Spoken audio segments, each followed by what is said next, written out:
کی خدمت میں ایک کرسچن آیا، عیسائیوں کا پادری، کہنے لگا کہ تمہارے نبی کی حدیث ہے علماء امتی کا انبیاء بنی اسرائیل، کہ میری امت کے جو علماء ہیں بنی اسرائیل کے انبیاء کی طرح، اور بنی اسرائیل کے انبیاء میں عیسیٰ علیہ السلام جو مردوں کو زندہ کرتے تھے، تمہارے قرآن میں لکھا ہے عیسیٰ علیہ السلام کہتے ہیں انا احیی الموتى، کہ میں مردوں کو زندہ کرتا ہوں۔ حضور غوث اعظم نے فرمایا ہاں بے شک عیسیٰ علیہ السلام کا یہ معجزہ ہے اور یہ حدیث میرے پیارے نبی کی ہے۔ کرسچن پادری کہنے لگا کہ تمہارے نبی کے حدیث کو سچا تب مانوں گا جب تمہارے نبی کی امت میں سے کوئی عالم مردے کو زندہ کر کے دکھائے۔ اس وقت روئے زمین پر تم سب سے بڑے عالم ہو مسلمانوں کے، شیخ عبد القادر جیلانی، تو تم مردہ زندہ کر کے دکھاؤ تب مانوں گا کہ تمہارے نبی کی حدیث سچی ہے۔ حضور غوث اعظم نے فرمایا میرے نبی کی ہر حدیث سچی ہے، عبد القادر جیلانی کی جان قربان ہو ناموس مصطفیٰ پر۔ اے پادری چل، میں پاؤں مار کے مردہ زندہ کر دوں گا اور اپنے نبی کی حدیث کو سچا ثابت کر۔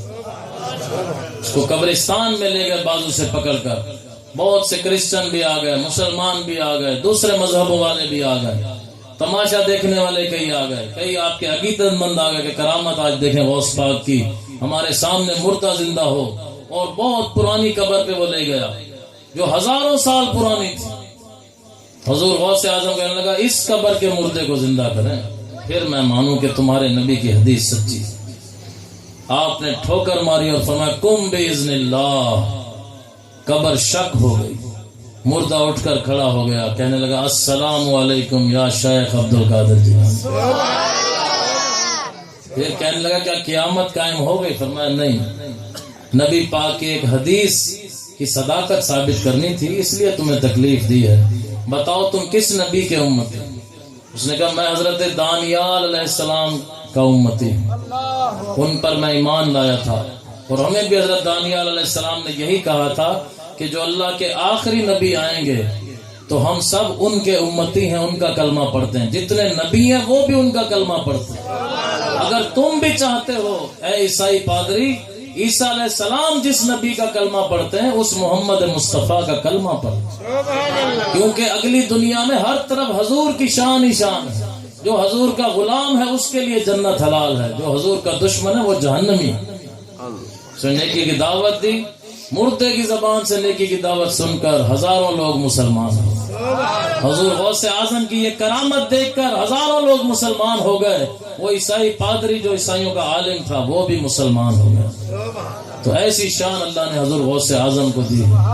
ایک آپ کا مرید آیا، عرض کرتا ہے حضور آج میرے ہاں آپ کی دعوت قبول فرما۔ تھوڑی دیر بعد دوسرا آیا، کہنے لگا جی آج کھانا شام کو میرے ہاں، فرمایا قبول۔ تیسرا آیا، فرمایا قبول۔ چوتھا آیا، فرمایا قبول۔ 70 مرید آئے، ایک ہی وقت کی دعوت، سب کی دعوت قبول کر۔ خلیفہ حیران، حضور آج کس کے گھر جانا ہے؟ فرمایا 70 کے 70 کے گھر جانا ہے۔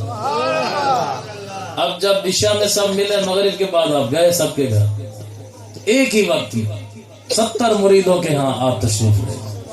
عشاء کے وقت وہاں لوگ اکٹھے ہوئے تو ایک نے کہا آج مغرب کے بعد غوث پاک میرے گھر آئے۔ اس نے کہا بھائی کیوں جھوٹ بولتا ہے، آج تو میرے گھر آئے۔ تیسرے نے کہا بھائی تم کیوں لڑ رہے ہو، آج تو غوث پاک میرے گھر دعوت پہ آئے۔ چوتھے نے کہا بھائی جان آپ تینوں کو خواب آیا ہوگا، میرے گھر آج عبد القادر جیلانی رحمۃ اللہ علیہ۔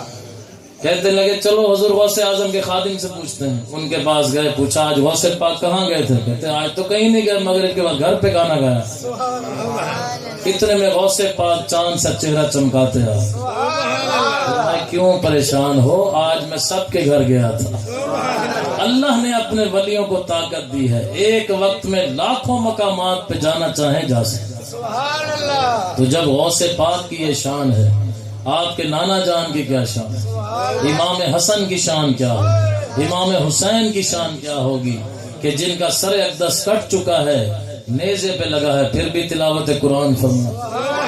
غوث پاک 40 سال تک عشاء کے وضو سے فجر کی نماز ادا فرما۔ حضور کے روضے پر گئے، حضور غوث اعظم اعلیٰ حضرت نے یہ فتاوی رضویہ میں لکھے گیا ہے، عرض کی یا رسول اللہ آپ سب نبیوں کے سردار ہیں، آپ کا بیٹا عبد القادر جیلانی سارے ولیوں کا سردار۔ میں آپ کی قبر پہ آیا ہوں. عربی میں نعت لکھی ہے. حضور میں نعت سناتا ہوں. نعت پڑھ رہے ہیں. آخری شعر میں عرض کرتے ہیں یا رسول اللہ اپنا ہاتھ قبر سے باہر نکالیے, عبد القادر جیلانی بوسہ دینا چاہتے ہیں. سارے لوگوں نے جاگتے ہوئے دیکھا کہ مکی مدنی آقا علیہ السلام نے روضہ انور سے ہاتھ نکالا. حضور غوث پاک نے ہاتھ کو چوما.